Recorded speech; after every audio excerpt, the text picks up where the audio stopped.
Assalamualaikum warahmatullahi wabarakatuh. Bismillahirrahmanirrahim. Hamdan wa syukurillah amma ba'du.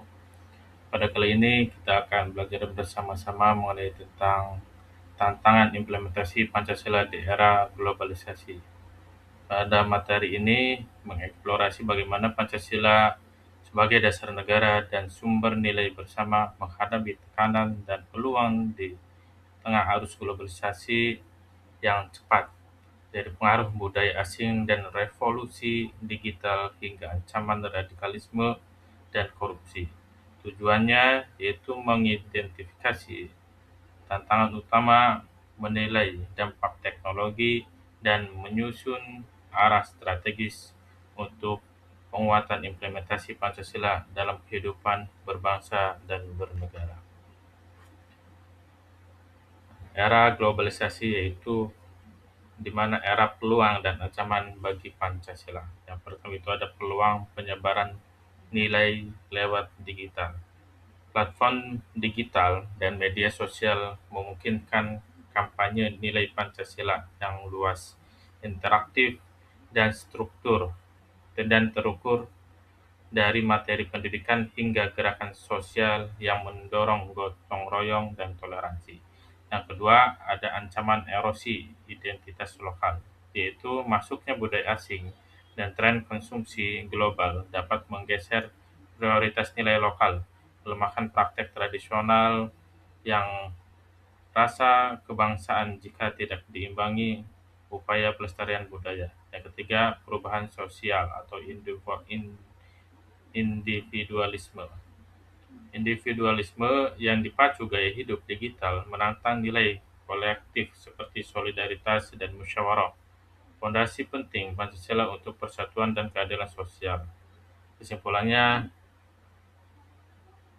era global membuka peluang besar untuk memperkuat Pancasila secara inovatif, tetapi juga menuntut strategis proaktif untuk merespons ancaman identitas, keterpecahan sosial, dan deformasi nilai.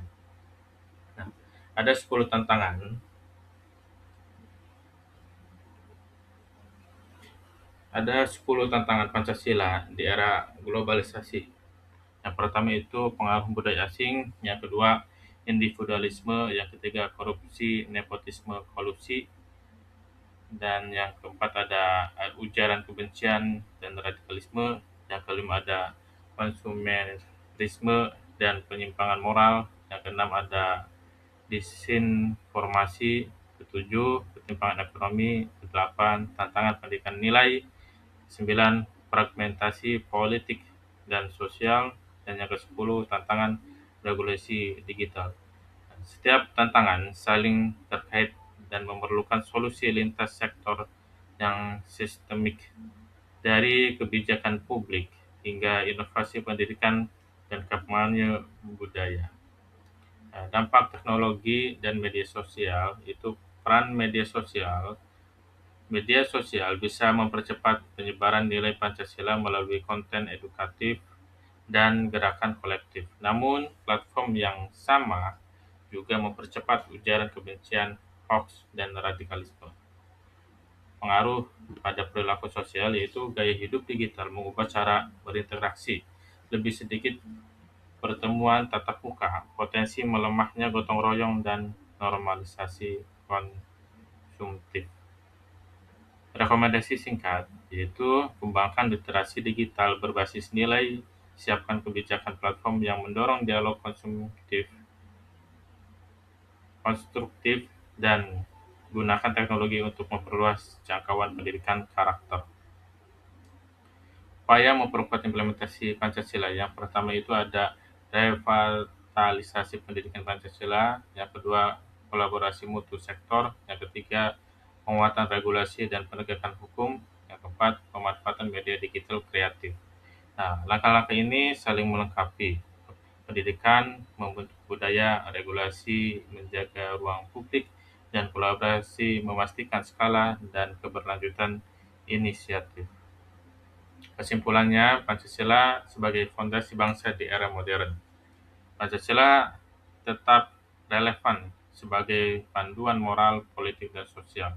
Di tengah arus globalisasi, kunci keberlanjutan Pancasila adalah adaptasi metode pendidikan, penegakan aturan yang adil, pemanfaatan teknologi untuk memperkuat nilai, dan kolaborasi lintas sektor dengan strategi yang sistematik dan partisipatif.